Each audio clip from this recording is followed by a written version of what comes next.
إن الحمد لله نحمده ونستعينه ونستغفره ونستهديه ونعوذ به من شرور أنفسنا ومن سيئات أعمالنا. من يهده الله فلا مضل له ومن يضلله فلا هادي له. وأشهد أن لا إله إلا الله وحده لا شريك له وأشهد أن محمدا عبده ورسوله صلى الله عليه وسلم. اللهم صل على محمد وعلى آل محمد كما صليت على إبراهيم وعلى آل إبراهيم إنك حميد مجيد. اللهم بارك على محمد وعلى آل محمد كما باركت على إبراهيم وعلى آل إبراهيم إنك حميد مجيد. رب اشرح لي صدري ويسر لي أمري واحلل عقدة من لساني يفقهوا قولي.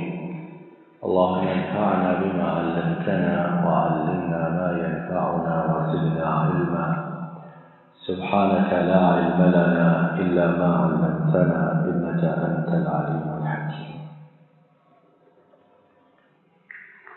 أعوذ بالله من الشيطان الرجيم.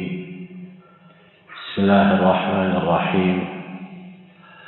والذين صبروا ابتغاء وجه ربهم وأقاموا الصلاة وأنفقوا مما رزقناهم سرا وعلانية ويدرؤون بالحسنة السيئة أولئك لهم عقبى الدار. ہر قسم کی تعریف و ستائش اللہ رب العالمین کے لیے، اور ارب حارب درود و سلام امام الانبیاء قائد المرسلین رحمت دو عالم حضرت محمد رسول اللہ صلی اللہ علیہ وسلم پر، اور آپ کے ان صحابہ کرام پر جنہوں نے آپ کی اتباع اور فرما برداری کی. اللہ کے فضل و کرم سے ہم نے پچھلے خطبہ جمعۃ المبارکہ میں بات یہ شروع کی تھی کہ وہ کون سے لوگ ہیں جنہیں اللہ تعالیٰ نے قرآن پاک میں عقل والا، خرد والا، غور و فکر کرنے والا اور دانشور قرار دیا ہے.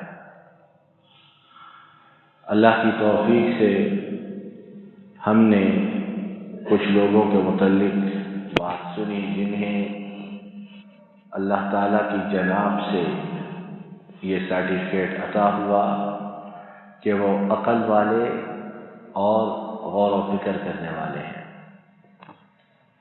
اسی بات کا سلسلہ آگے بڑھاتے ہوئے آج ان میں سے جو چھٹی قسم ہے عقل مند لوگوں کی، جنہیں اللہ نے ساتوں آسمانوں کے اوپر سے یہ سرٹیفکیٹ عطا کیا،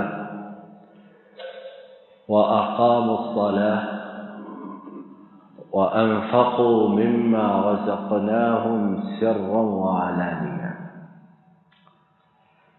چھٹی قسم وہ ہے عقل مند لوگوں کی جو نمازوں کو قائم کرتے ہیں.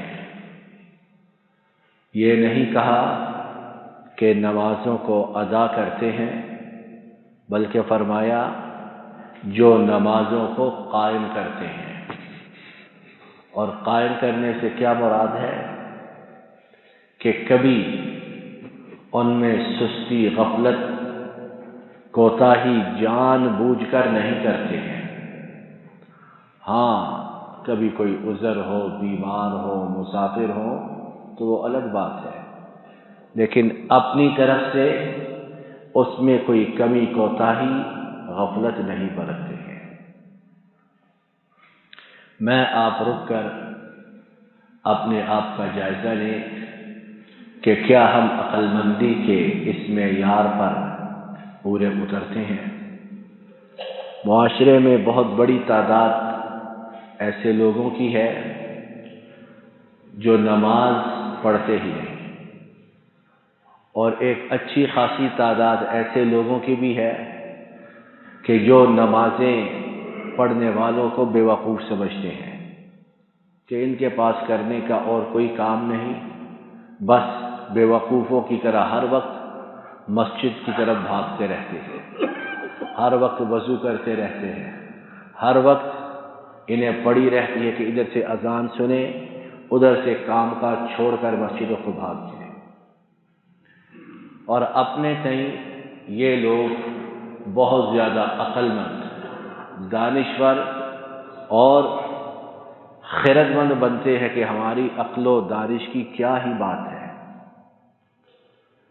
کون سا چاند ان بے نمازوں نے پتہ کر لیا ہے، کس سورج کو انہوں نے اپنے زیر تسلط کر لیا ہے، دنیا کے کون سے حصے کو ہمارے ان بے نمازوں نے پتہ کر لیا ہے جو انہیں نماز والوں پر اتنا غصہ اور مسجدوں کے متعلق اتنا زیادہ قہر و حسد ہے۔ کیا کیا ہے ان لوگوں نے؟ لٹیا ڈوب رہی ہے ملک کی ہر چہار طرف سے، ہر طرف سے کوئی ایسی ملک کی چیز نہیں جو ٹھیک سلامت ہو، لیکن ان کا پرنالہ عام طور پر مسجدیں، نمازی اور اس ہی قبیل کے لوگوں پر گرتا ہے۔ تو چھٹی بات عقل مندی کے لیے جو ضروری ہے کہ ہم نمازوں کو قائم کریں، اور ہم سب کو معلوم ہے کہ یہ ایسی چیز ہے کہ ہمارے اور کفار کے درمیان یہ حد فاصل ہے۔ جس نے نماز کو چھوڑا اس نے کفر کیا، جیسے کہ نبی کریم صلی اللہ علیہ وسلم نے اپنی صحیح حدیث پاک میں ارشاد فرمایا ہے۔ ساتویں صفت اللہ تعالیٰ نے ان عقل مند لوگوں کی یہ بیان کی، وَأَنفَقُوا مِمَّا رَزَقْنَاهُمْ سِرًّا وَعَلَانِيَةً۔ ساتویں صفت یہ ہے کہ اللہ نے جو کچھ انہیں دیا ہے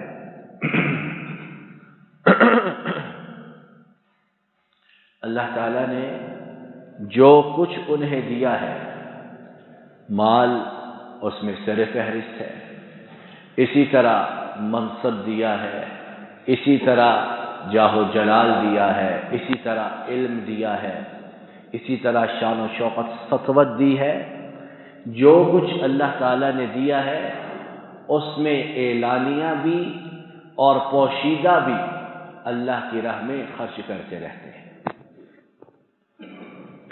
یہ چیز بھی اگر ہم اپنے پہ چسپاں کریں، اپنے پر لاگو کریں، تو ہم میں سے بہت سے اس میں بھی نکمے نکلیں گے کہ ویسے بہت زیادہ جائز ناجائز خرچ کرنے والے اخراجات بے تحاشا بڑھے ہوئے، لیکن جہاں اللہ کی راہ میں خرچ کرنے کا موقع آتا ہے تو دل پکڑ کر بیٹھ جاتے ہیں کہ پتہ نہیں کون سی ضرورت آ پڑے، کیا افتاد ہم پہ ٹوٹ پڑے، کس مصیبت کا شکار ہو جائے، تو ہمیں پیسے سنبھال کر رکھنے چاہیے۔ اسی طرح بہت سے ایسے ہیں کہ وہ اپنے منصب کو، اپنی تعلیم کو، اپنے جاہ و جلال کو لوگوں کو اذیت پہنچانے کا باعث بناتے ہیں۔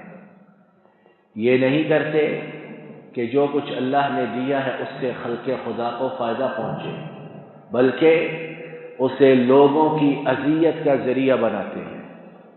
فخر، غرور، تکبر، گھمنڈ، لوگوں کے سامنے اکڑ پھو، ان تمام چیزوں میں بہت بڑی اکثریت مبتلا ہے۔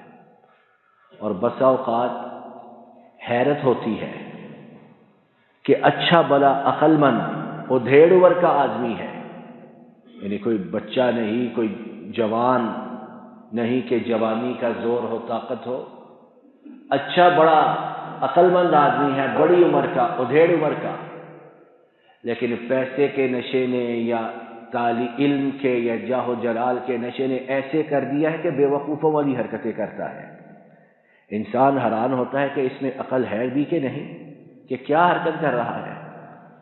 لیکن نعمت جو اللہ تعالیٰ نے دی ہے اس نے دماغ اس طرح گھما کر رکھ دیا ہے کہ مروت، ایک شائستگی، ایک اچھا انداز وہ ان لوگوں سے رخصت ہو چکا ہے۔ تو ساتویں صرف ہم نے ان عقل مندوں کی اللہ تعالیٰ کے فرمان گرامی کے مطابق یہ سنی کہ وہ لوگ جو کچھ اللہ نے دیا ہے اعلانیہ اور پوشیدہ، اس میں اللہ تعالیٰ کی راہ میں خرچ کرتے ہیں۔ بہت سو کو بیماری ہوتی ہے کہ اگر کوئی نہیں تو کچھ نہیں اللہ کی راہ میں دینا، اور اگر 2 4 10 لوگ بیٹھے ہیں تو پھر سب کو دکھا کر ریا، نمود و نمائش کے تقاضے پورے کر کے اللہ کی راہ میں دیتے ہیں۔ محلے میں نام ہو جائے، گلی محلے میں چرچا ہو جائے، برادری خاندان میں شہرت ہو جائے کہ فلاں نے فلاں کام میں اتنا دیا ہے۔ اس طرح کا انسان یاد رکھے کہ اس کا نہ دینا اس کے لیے باعث رحمت ہوگا۔ جب اس نے دے دیا اور اللہ کی رضا کے لیے نہیں، تو یاد رکھے کہ اس کا یہ نمود و نمائش کے لیے دینا اس کے لیے دنیا میں بھی وبال جان، آخرت میں بھی وبال جان، اور الگ سے اس نے نقصان اٹھایا، اپنا پیسہ بھی برباد کیا اور الٹا گناہ کا شکار ہوا۔ اگلی صفت، 8ویں صفت، اللہ تعالیٰ نے ان عقل مند لوگوں کی یہ بیان کی جنہیں اللہ تعالیٰ نے اپنی جناب سے یہ سرٹیفکیٹ عطا کیا، وَيَدْرَؤُونَ بِالْحَسَنَةِ السَّيِّئَةِ، کہ وہ برائی کو بھی بھلائی سے ٹالتے ہیں۔ کیا مطلب ہے اس چیز کا؟ کوئی برا سلوک کرے، کوئی برا بھلا کہے، کوئی گالی گلوچ کرے، کوئی برا بھلا کہے، کوئی مار دھاڑ کرے، تو امکانی حد تک اپنے اعصاب پر قابو رکھتے اور اس برائی کا جواب بھی خیر اور بھلائی سے دینے کی کوشش کرتے ہیں۔ اور اس کا مطلب یہ نہیں کہ کوئی مار مار کر چمڑی ادھیڑ کر رکھ دے اور انسان شائستگی کا پیکر بنا رہے۔ اس کا یہ مطلب نہیں، کوئی اس سے غلط مطلب یہ نہ سمجھے کہ اگر ایک گال پر کوئی تھپڑ مارے تو دوسرا گال نہیں بلکہ بندہ پورا بدن اس کے آگے کر دے کہ مار مار کر چمڑی اتار دو۔ ہرگز اس کا مطلب یہ نہیں۔ مطلب یہ کہ جب بھی برائی سے سامنا ہو بندے کی صورت میں، کسی کام کی صورت میں، اپنی استطاعت کے مطابق اس میں سے خیر کو تلاش کرنے کی کوشش کرے۔ ہاں، جہاں ضرورت ہو، جہاں دیکھے کہ اب برائی کا جواب اگر سختی سے نہ دیا گیا تو شر کے بڑھنے کا خطرہ ہے، فتنہ فساد سے خطرہ ہے، اگلا اپنی حد کو پار کر جائے گا، تو پھر اس کے لیے ہمارے دین میں الگ احکامات ہیں، الگ ہمیں انسٹرکشنز دی گئی ہیں کہ ایسے لوگوں کو عبرت کا نشان بنا دیا جائے۔ ہمارا دین یہ نہیں کہ اس نے مردوں کو چوڑیاں پہنا کر گھر بٹھا دیا کہ دوسرا مارتا رہے اور یہ دمبے بن کے بیٹھے رہیں، ہرگز ایسی بات نہیں۔ لیکن یہ کہ عام حالات میں جب کوئی بیوقوف ہو، جس کو اپنی عزت ناموس کا خیال نہ ہو، وہ اس طرح کی حرکت کرے تو انسان حتی الامکان ان کی برائی سے اپنے آپ کو بچائے اور خیر اور بھلائی کا پہلو تلاش کرے۔ اور دیکھیے عقل کی یہ کیسی نشانی ہے، عقل کی یہ کیسی علامت ہے جو ہمارے رب نے ہمیں یہاں عطا فرمائی اور اس کا ذکر فرمایا ہے۔ ہمارے معاشرے میں عام طور پر جو جھگڑے ہوتے ہیں، عام طور پر بعض سنجیدہ جھگڑے، بعض اپنے حقوق کو حاصل کرنے کے لیے، ان کی ہم بات نہیں کر رہے، عام طور پر جو جھگڑے ہوتے ہیں وہ اسی بیوقوفانہ حرکت کا شاخسانہ ہوتے ہیں کہ ایک فریق بے بنیاد غصے میں آتا ہے تو دوسرا فریق اس غصے کا اس سے برا جواب دینے کے لیے اس سے زیادہ غم و غصے میں آ کر اینٹ سے اینٹ بجا دیتا ہے، اور پھر کیا ہوتا ہے؟ زخمی ہوتے ہیں، قتل ہوتے ہیں، جیلوں میں پہنچتے ہیں، تھانے کچہری عدالتوں میں ساری زندگی رلتے ہیں، پھانسی گھاٹ پر چڑھتے ہیں، اور خاندانوں کے خاندان ماتم اور افسوس کا ساری زندگی کے لیے شکار ہو کر رہ جاتے ہیں۔ اگر یہی انسان 2-4 منٹ کے لیے، تھوڑی دیر کے لیے اپنے اعصاب پر قابو رکھے اور اللہ تعالیٰ کی نازل کردہ اس آیت کریمہ کو یاد رکھے کہ عقل مندوں کی نشانی ہے کہ برائی کا جواب بھلائی سے دیتے ہیں، تو ہمارے معاشرے کے کتنے جھگڑے، کتنی لڑائیاں اور کتنے فتنہ فساد خود بخود دم توڑ جائیں۔ یہ گاؤں میں چودراہٹوں کے مسئلے، یہ سرمایہ داروں کے، زمینداروں کے جھگڑے، ان کی اصل بنیاد کیا ہوتی ہے؟ حقیقی مسائل موجود ہیں، ان سے انکار نہیں، لیکن غالب بے وقوفانہ باتیں ہوتی ہیں، اور اگر انسان اپنے آپ کو ان سے بچا لے، اپنے آپ کو ان سے مجرد کر لے، تو اللہ کے فضل و کرم سے معاشرہ بہت حد تک اطمینان و سکون کا گہوارہ بن جائے۔ اللہ تعالیٰ نے ان عقل مندوں کی باتوں کو بیان کرنے کے بعد فرمایا اولئک لہم عقبی الدار، کیا ہے؟ وہ لوگ ہیں، اتنی دور کا اشارہ کیا ان کی شان اور عظمت کو واضح کرنے کے لیے جن کے لیے عافیت کا گھر ہے۔ یعنی دنیا میں بھی انشاءاللہ ایسی عقل مند اللہ تعالیٰ کے حفظ و امان میں رہتے ہیں، اور آخرت میں بھی ان کے لیے عافیت کا گھر ہے۔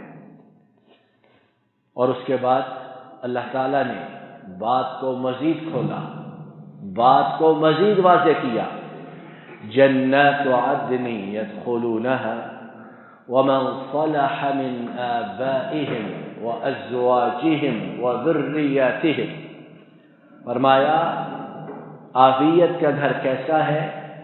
ہمیشہ رہنے والے باغات، جنتیں ہمیشہ رہنے والے باغات، جہاں یہ خود بھی جائیں گے، ان کے باپ دادوں اور بیویوں اور اولادوں میں سے بھی وہ جائیں گے جو نیکوکار ہوں گے۔ یعنی اللہ کے فضل و کرم سے اللہ نے عقل مندی کا انعام جو ہے وہ صرف اس بندے عقل مند تک محدود نہیں رکھا ہے، بلکہ اس کے باپ دادا، اس کی بیویاں، آل اولاد، وہ بھی اللہ کے فضل و کرم سے عقل مندی کہ اس خزانے سے فائدہ اٹھا کر اگر وہ نیکوکار ہوں تو وہ بھی اس کے ساتھ باغات اور عظیم الشان جنتوں میں ہوں گے۔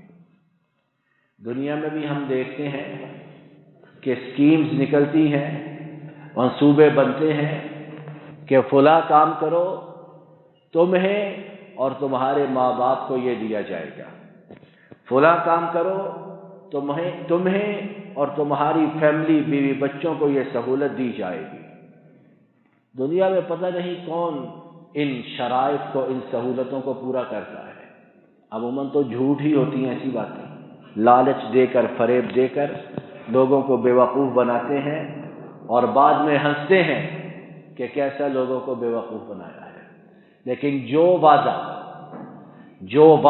جو عہد و پیمان اللہ تعالیٰ نے اپنے بندوں کے ساتھ کیا کہ نہ صرف عقل مند بلکہ اس کی آل اولاد، اس کے والدین، وہ بھی اس کے ساتھ عظیم الشان جنتوں میں ہوں گے، تو اللہ کے وعدے میں شک کرنا، اللہ کے وعدے میں شبہ کرنا، اللہ کے وعدے کو اگر مگر چونکہ چنانچہ کی نظر سمجھنا، یہ انسان کی اپنی بے وقوفی ہے۔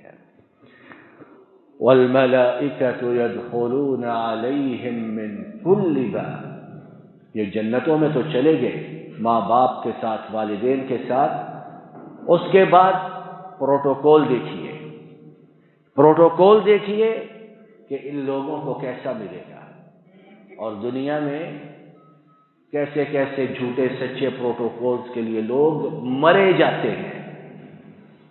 اخبارات میں ایک سطری، ایک کالم کی خبر کے لیے کیا کیا پاپڑ بیلتے ہیں کہ 2-4 لفظ اخبار میں میرے نام کے ساتھ لکھے جائیں، اخبار کے 8ویں صفحے کے آخری کونے پر میری چھوٹی سی تصویر چھپ جائے، باہر بازار میں نکلوں، سڑک پر جاؤں، 2-4 لوگ سلام کر لیں تو بہتوں کا دماغ جو ہے وہ گھوم جاتا ہے کہ پتہ نہیں مجھے سرخاب کے پر لگ گئی۔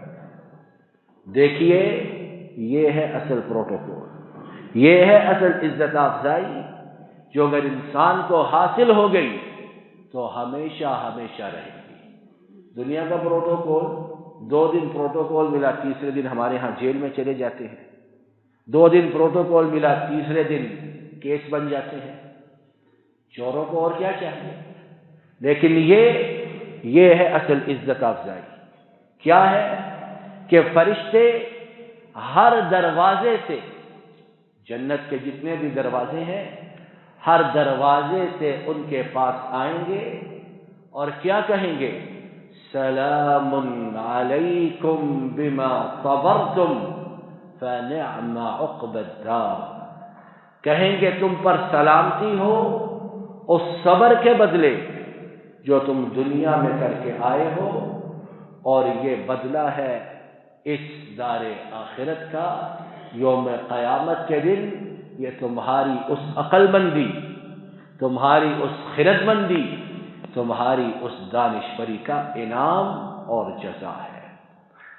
بھائیو، دوستو، بزرگوں، اب فیصلہ میرے اور آپ کے اپنے ہاتھ میں ہے کہ ہم نے عقل مندوں کی جماعت میں شامل ہونا ہے یا بے وقوفوں میں سر فہرست رہنا ہے۔ ہر انسان کو اللہ نے عقل دی ہے، اشرف المخلوقات ہے، اپنے نفع نقصان کو بہترین جان اور سمجھ سکتا ہے۔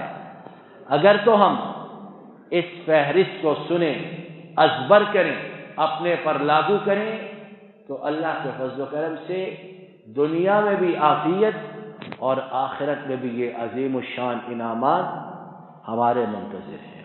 اور اگر ہم کوئی دوسرا فیصلہ کرتے ہیں تو انسان کو اللہ تعالیٰ نے اختیار دیا ہے کہ وہ نیکی بدی میں سے جو راہ چاہے اختیار کرے، آخر ایک دن ان تمام اعمال کا حساب ہونا ہے۔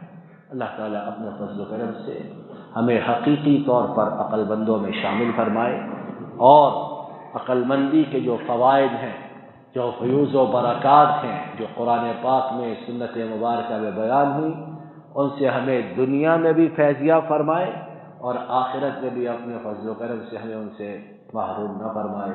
وآخر دعوانا الحمد للہ رب العالمین۔ إن الحمد لله نحمده ونستعينه ونستغفره ونستهديه ونعوذ به من شرور أنفسنا ومن سيئات أعمالنا، من يهده الله فلا مضل له ومن يضلله فلا هادي له، وأشهد أن لا إله إلا الله وحده لا شريك له، وأشهد أن محمدا عبده ورسوله صلى الله عليه وسلم.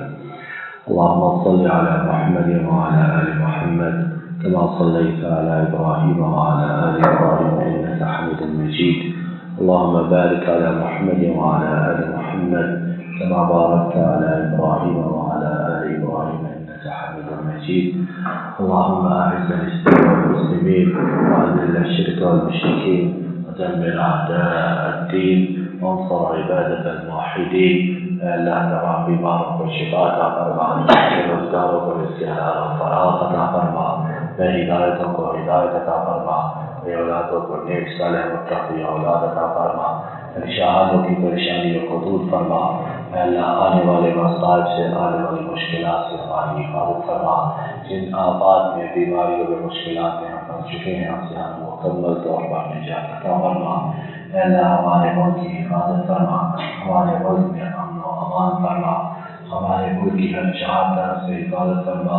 ملک و ملت کے دشمنوں کا غدار و کام اس کو نابود فرما، ملک و ملت کے بڑی خواہوں کو ہمدردوں کو سرفراز و سربلند فرما۔ اے اللہ تمام کائنات کے مظلوم و مقہور مسلمانوں کی نصرت و تائید فرما، ان پر ظلم و ستم کرنے والوں کو تمام دنیا کے لیے نمونہ عبرت بنا۔ ربنا ظلمنا انفسنا وإن لم تغفر لنا وترحمنا لنكونن من الخاسرين، ربنا آتنا في الدنيا حسنة وفي الآخرة حسنة وقنا عذاب النار، سبحان ربك رب العزة عما يصفون وسلام على المرسلين والحمد لله رب العالمين.